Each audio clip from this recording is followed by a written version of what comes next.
So I'm not sure what I got myself into this time. Welcome to the channel. This is my 2004 Mercedes-Benz C320. So it's a C-Class, and a lot of the people in the Mercedes-Benz industry or people driving or whatever, the Mercedes-Benz world, call this the cheap class.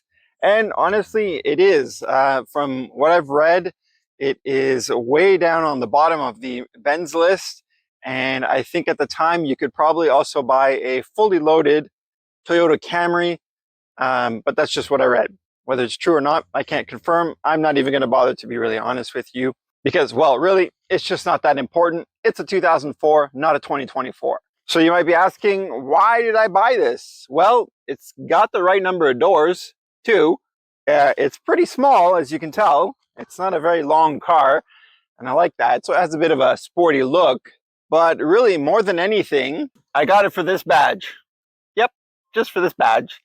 Honestly, I just wanted to get my foot into the higher end cars, or at least whatever is called higher end, even though I know that this is on the lower end of the higher end cars. So taking a walk around the car, just to kind of give you an idea of what it fully looks like. It still has the Mercedes wheels. I guess they're the original wheels with these semi-low profile tires. It is black. It was held in a garage, or kept in a garage for a little while. I think about 4 years or so. From what I was told is that the previous owner had some issues with starting it and kind of left it there. Really wasn't too comfortable working on it, and in a way kind of forgot about it. The reason why you're seeing two different colored lenses is because apparently at some point somebody rubbed up, scratched up this area, and the lens and the fender were replaced, fixed, painted, whatever. And that's why this one is like that. You can tell down here that it was painted because if you look in the crack there, there's black paint. And it's a sign of just spraying the bumper and trying to cover things up as much as possible without doing as much work. But I'm not too worried about that. You know, I've seen worse. The engine is a V6 engine. It has, I think, 215 horsepower with maybe a little bit higher torque. Nothing too crazy, and apparently this car is pretty heavy for its weight. And you know, what is it, that power to weight ratio type deal. The interior is pretty basic. Again, that's what you get with the lower end. It's not leather seats, it's all cloth seats. Honestly, it smells like a very musty basement, an extremely musty basement, or if you will, a semi-rotting sack of potatoes, because it's got that earthy type smell to it. There's really nothing special. It's pretty basic, pretty down and simple. Now, I've taken out the battery because it is completely dead. It does not work. I tried kind of boosting it, charging it. All it did was make some weird noises once it got warm and started charging. And I was like, nope, not going to have any of this. And I think I was reading maybe 2 volts from it at best. So it really was not going to take a charge. It was completely finished. Crazy enough, though, these batteries are ridiculously expensive. But I guess that's what you pay for when you buy one of these high-end cars. Now I'm going to leave the doors open to let some air circulate, maybe remove some of the smell. I've been kind of doing that every so often just to get stuff to maybe dry up or at least change the smell in it. The one thing that I do like about this car is that it has this double glass. Like, it's really cool. So it's got a sun, whatever you want to call it, sunroof on both spots here. Looks really cool. You can see the 2 pieces of glass right there. It's pretty neat. I like that. So what have I done so far to it? Well, when I was trailering it and bringing it onto the trailer, I kind of broke it here on these connections. It basically split the seam and kind of scratched the bottom all down here. It is a pretty low car, and I had a pretty steep angle on the trailer. But, you know, I'm not really going to worry about the bumper. That can always be fixed, and it's not a huge deal. I did go ahead and check pretty much the fuses. So there's one in the back here, there's one right next to the driver's door, and one here underneath the hood. Actually, let me open that up. The one thing I noticed here is that the latch that's supposed to be here is missing. So that's kind of interesting. It definitely makes it for an interesting way to lift. So yeah, so that are the fuse boxes right under there. all I've done so far is pretty much trying to figure out where some of the pieces went, like the covers, how they positioned, you know, which way they fit and all that, and put some of the stuff back in there. This is pretty much some of the basic junk that I find in there. It's just people's stuff and whatnot. Nothing too crazy, nothing too special. Stuff that people leave behind. There's just the covers that go underneath the engine because he was taking a look at that. Some ladies' shoes, not even going to speculate on that. Not my business. The other cool part that came with this car was this repair manual and this Zippo lighter. I always like Zippos. This one doesn't have any fuel left in it, but it does spark, so the flint is still good. It's kind of neat. One of my favorite colors, red, and it goes really well with the black. Just put that there for now. I do have two other parts. I took these out just to try and figure out what they were. So the boxes are front bearings, wheel bearings. And then here, this is the camshaft sensor. Not sure what that black disc is for, but I guess if I change this, then I'll figure that out. But that's pretty much it. There's, I think, another piece in there.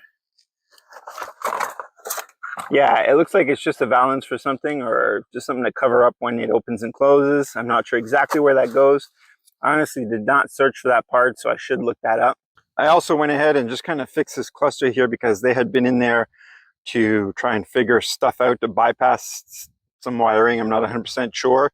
And I also ended up going in this area here because that's where the lever or the switch is, so that you can change the shifter position without having the engine running, because I did have to put it in neutral. So I think I mentioned it, but I did test all the fuses. I checked a couple of relays in the engine bay. There was one that was missing a cover, and I wasn't sure if it was still working it, so I tested it, and it seems to work. Just in there, this guy right here, which I can easily slip off the cover because it broke, and then I ended up finding it elsewhere, which I thought was kind of interesting. But anyway, that relay there was questionable, and you know, just all these fuses, just check them. I just gave them a quick test just for continuity. Might not mean anything. Maybe they have corrosion and they're not that they're not the best, basically. One thing I found kind of odd in this build is that the battery is underneath here, and this is your filter for your cabin air. I find that really weird because if your battery for some reason decides to vent, it's going to go straight into the cabin. It's a bit of an odd design, but anyway, that's where your battery sits. I have played with the key. I'm not sure if it works. I'll be really honest with you. I did replace the battery in it, and it does turn, and you can hear the solenoid or whatever that kicks in to unlock the steering wheel and unlock the key type stuff. But I don't know. I guess I'll find out as I play with it. So I guess the plan really is just to try and see if I can turn the engine over and start it. That would be a great thing.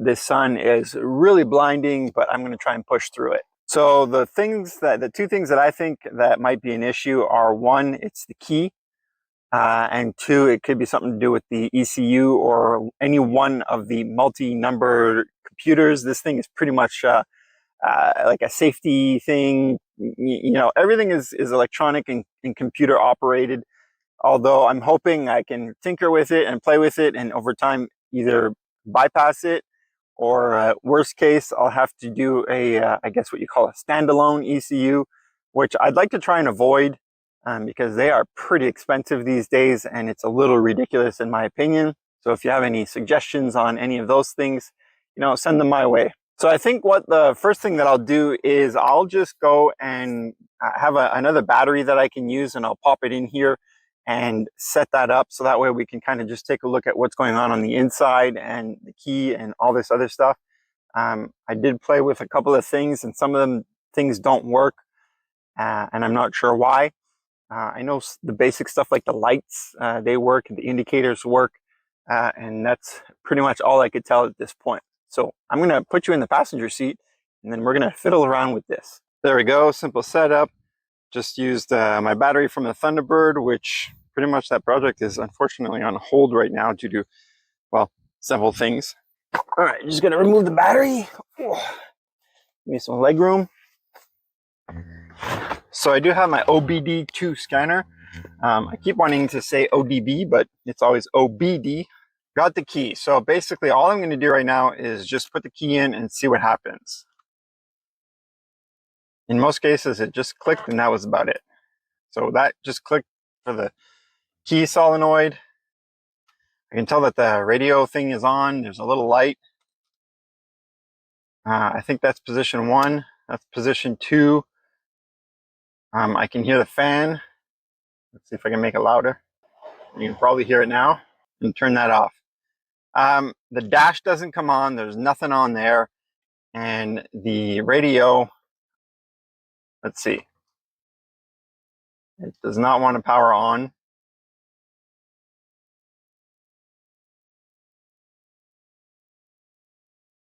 And I'm assuming that the key is in the run position. But nothing there. So I'm just going to try and start it and see what happens.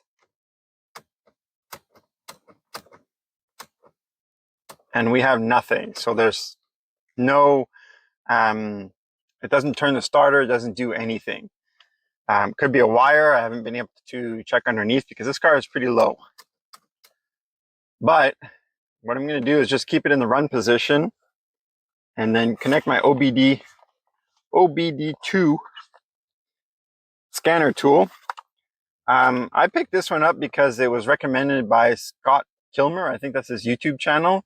It's the Ancel, ANCEL, AD410.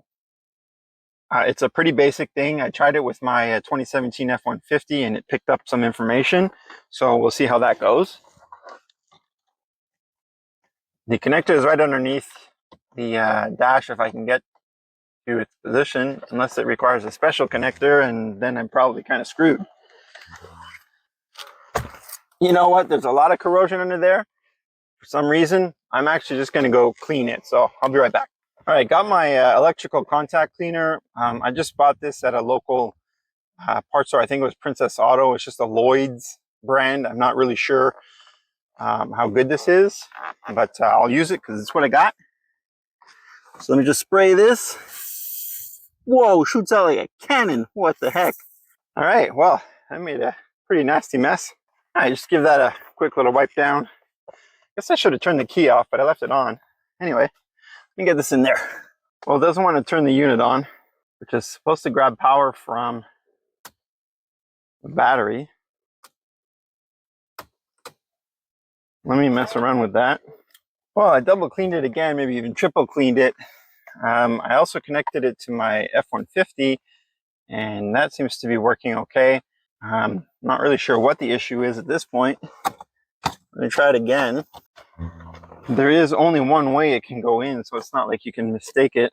And I checked the manual, like the Haynes repair manual, and there's nothing special. I mean, I don't know. Door locks work. Horn works, but this won't work.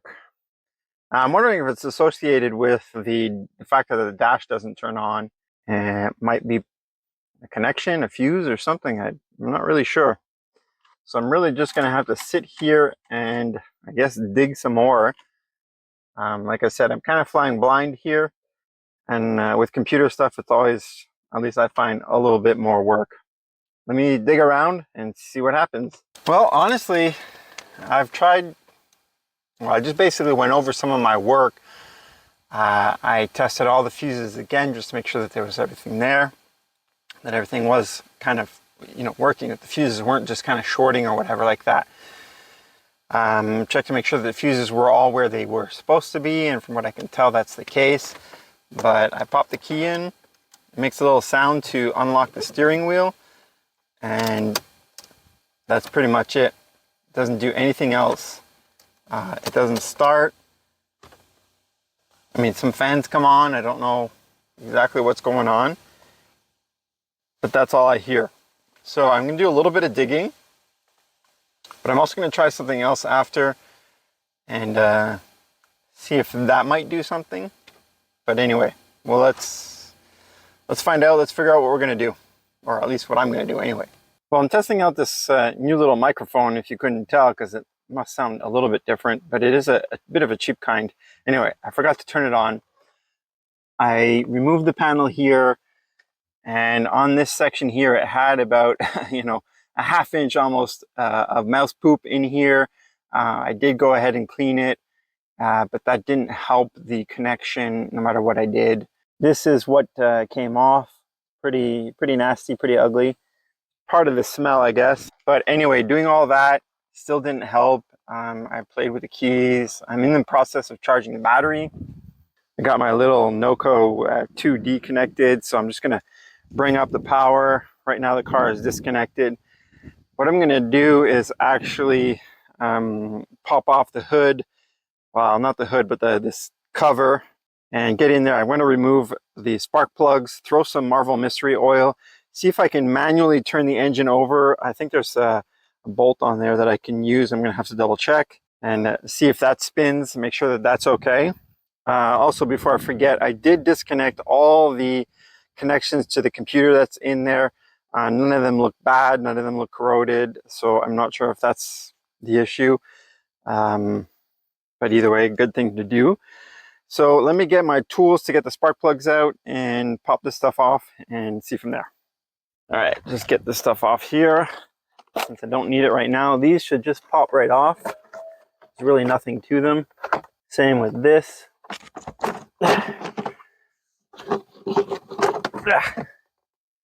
You got your air filter and all that junk in here.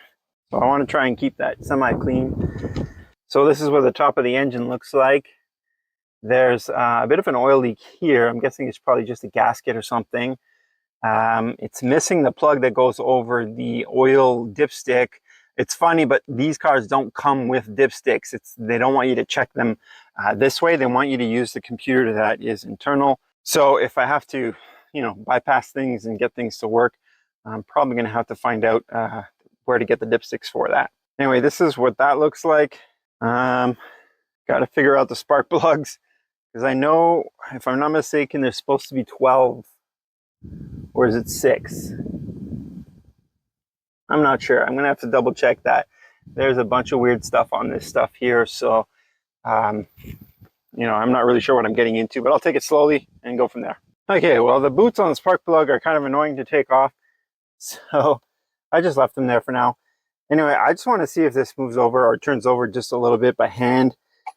So I'm going to try this. I don't quite, right? Oh, of course.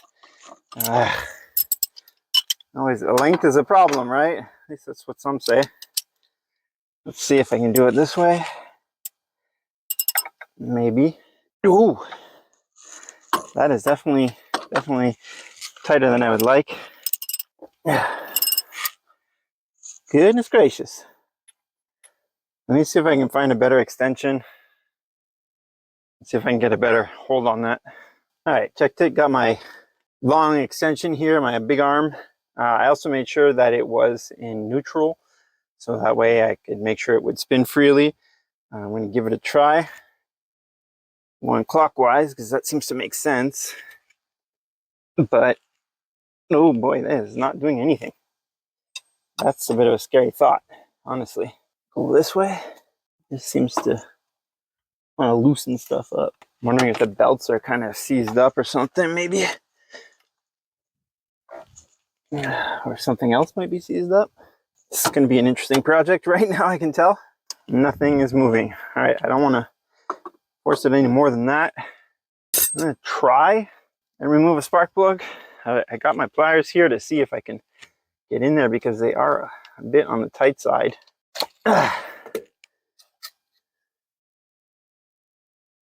Goodness gracious, can't even see in there. All right, I think I'm going to try and remove these coils, that's the word, and then get everything off on this side and that side. And like I said, just try and pour some mystery oil, something to kind of lubricate and help do something. And hopefully that frees up. Otherwise, I'll be working on something else. All right, it's a bit of a mess of stuff here, but let me see if I can try and take these off and get started on that. The spark plug, I'm not even sure if I have the right size. At least I can't seem to fit the socket down there. It's down in like a little tube, but I'll try and figure something out. Well, these should pretty much just come loose. That's a pretty long screw in there. I should also take these. Whoa, why was that so loose? There, there, there, and there. Well, so I had one spark plug coil a little loose. Why does that have a zip tie? Weird. All right, broke that zip tie. Let's see if I can get that boot off. I'm trying not to pull on the cable. There's like a casing on them. Just trying to pull on that. Boy, these are tough as heck. Oh, there's some corrosion in that one. So you can kind of see how long they are, and that's kind of what I'm dealing with. This one has some oil on it, and a little bit of corrosion. Anyway, here's one of the coils. I'm going to try and keep it in the same spot, so that way I kind of remember where they go, and try and make my life easier in the future. I don't know if that's if everything works, really. So let me just go ahead and remove all these guys. Well, I got all the coils off. They're a little annoying, especially to get the furthest cylinder in the back out. You know, as per usual, I think that's pretty much the same with every car. You got to struggle with it, but those are all disconnected. Been working on trying to get the spark plug out. It was hard to tell if it was fitting around the spark plug or not. I got this one on. I'm going to try and take it off. But it is, well, if I can get my hand in there to get the wrench going, it is very tight. And I'm like, you know, scared to do something, like break it. Ouch. I'm also hurting my hand, but I'm going to try and pull that one out. I think it is part of cylinder 1.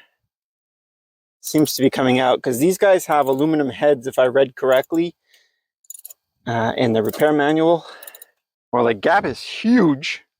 I don't know if that's normal, but you can see all the rust on there. And then it's hard to show, but that gap is pretty big. And I don't think that's normal. So what I'm going to do is I'm actually going to go ahead and pull all the other ones out if I can and see what happens. Oh, it actually still has the Mercedes emblem on there. So they're definitely the original, which is 20 years old. Anyway, let me go through all of them. It's probably going to be a pain in the butt, but let's try. Well, way more annoying than I was expecting. That took me, I don't know, maybe a half hour to try and pull all this stuff out. It was hard to tell if like the socket was on there properly, and then trying to squeeze them all out of these little spaces. Maybe it wasn't a half hour, but you know what I'm saying, right? So what I'm going to try and do now is to try and turn it over. I feel like all the belts and stuff are kind of jammed. So I might play with that, and then we'll see. I'll try and see if I can get some oil in there, but I don't know if that's going to be possible. It's a bit of a tight spot. So let me play with that for a bit. All right, so technically there should be no compression. It should just, you know, if it goes well, it should just move, but it really doesn't want to. And that kind of scares me. It's not doing anything at all. You know what, maybe let me see if I can get some PB Blaster with that straw. I'd be able to shoot some stuff down there. I'm better than nothing while trying to do this. All right, I put some PB Blaster in there. That footage has been deleted because that was a pain in the butt. All right, through a little bit of heat, probably exhaustion, dehydration, and just general frustration from trying to smack my hands and trying to get these, you know, spark plugs out. The filming yesterday is probably going to be quite edited. But anyway, here's a little bit of an update. I took the whole belt off because I was like, there must be something that is jamming it up. Some of you probably thought about this before. And I was assuming the alternator because it just seemed kind of funny. I didn't think anything else would be a problem. And the alternator is the issue. So like, I can't even turn it by hand. And now when I pop the socket on with this arm here, it literally doesn't take much effort, and I can push it over without any issue at all. Let me just do another round. There we go. I have sprayed some, well, not sprayed, but poured some mystery oil. I guess there's some special chemical stuff in there. Who knows? It's a mystery. Haha. But right now, this is where I stand. I'm actually going to try one more thing, and I'm probably just going to try and bypass the starter relay and then jump the circuit there and see if it at least spins over with the starter. All right, so what I did is I just popped the starter relay out, and then basically what I'm going to do is just jumper that in there, and hopefully I don't get electrocuted, and maybe we'll just hear it at least spin over. I don't want it to start. I took the coils out and everything, so there's no chance of that. I probably will get sprayed with some of that mystery stuff, but at least I'll know that the engine turns over. All right, well, here goes. I don't know at all what's going to happen, if anything. All right, that's freaking good. It sounds a little weak, but that's probably just my battery. And yeah, I'm kind of shocked a little bit. I didn't think that was actually going to work. Let's try it again, just for, the sake of it.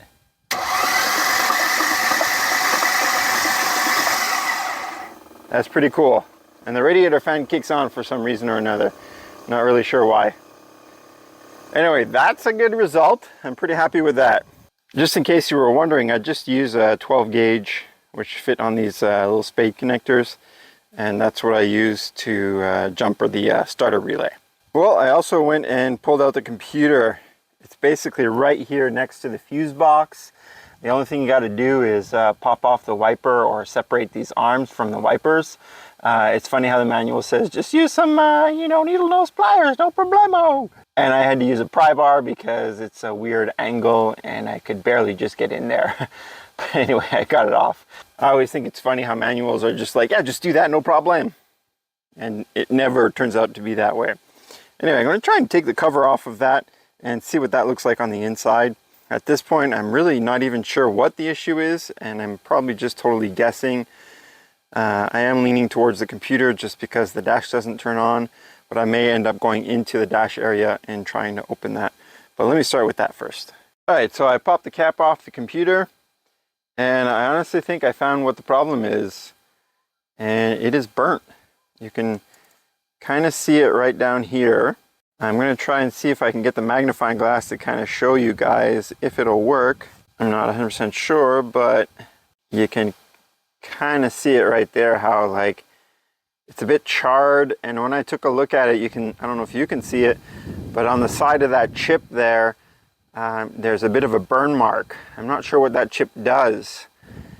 So I'm not sure. I'm going to have to look into trying to see what my options are. I might be able to find a used one.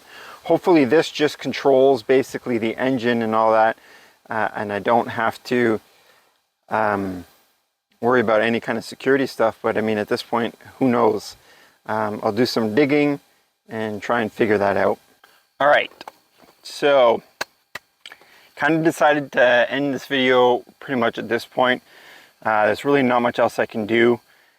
This seems to be the issue. It kind of explains why the gauge cluster doesn't want to come on. It might also be affecting the radio in terms of how it powers on at what stage. I know that the original radio definitely had security features in it. I played around with it a little bit, trying to heat some of the spots up where I thought there might be an issue, maybe thought it disconnected. I kind of ended up making it worse. Oops. So this thing's junk. And basically what I'm going to do from this point is I've sent out a couple of emails to scrap yards to see if they might have something. And I also checked out some of the junk yards, the pick and pulls that are in my area. There might be one, but this junkyard is 3 hours away. And I'm not sure if I want to take that chance. I might. I'll think about it.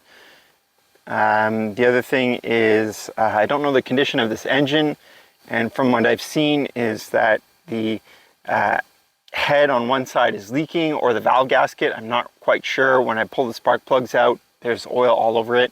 I'm not talking about on the inside, I'm talking about the outside. The alternator's broken. It doesn't seem to spin over. Maybe it could be fixed. Maybe it's just jammed up with a bunch of gunk. That could be possible. You know, there's definitely a few things that would need to be gone over on the engine because it doesn't run. And it's hard for me to test and figure stuff out until it runs. So I'm gonna just kind of continue with trying to maybe find the computer. There's a couple of places that have yet to respond to my emails, so I'll see. I'll give them a bit of time and make a decision on whether I want to drive down and risk going down there, and maybe they don't even have it. The plan is to, like, if I can't get any of this stuff, it would be to swap the engine out. Now, I have an engine that I could put in here, but it's also unknown, untested, so I would have to go through that. But I don't know. I'm going to think about it for the next few weeks and go from there. There's other things that I want to work on, and you know, I got enough projects, so I'm probably trying to. Well, thanks to cheap technology, doesn't work and stopped working. So I'm going to redo this. The audio is going to be different. I think I left off talking about projects, and yeah, I have several projects and I'm trying to figure out how to thin it out and to make more that run rather than more than working on. Anyway, I literally have completely lost my train of thought and forgot what I was saying before. It's kind of one of those, you know, brain dumps and then you're good. And unfortunately, I can't remember what I was saying. But yeah, I have things to think about with in terms of this vehicle and the other possible engine. And like I said, I haven't made my decision, and I'm going to go from, you know, where I'm at now. I'm going to keep looking for that computer, see if I can find something, and you know, make a decision once I have a little bit more stuff narrowed down. Really, more than anything, it hinges on the computer, but I believe that there's going to be a lot of expensive parts on this engine, and I literally just want to have fun with cars. I don't want to bust my wallet and have to take out loans and things like that to try and just enjoy cars, which is another reason why I'm trying to thin stuff out.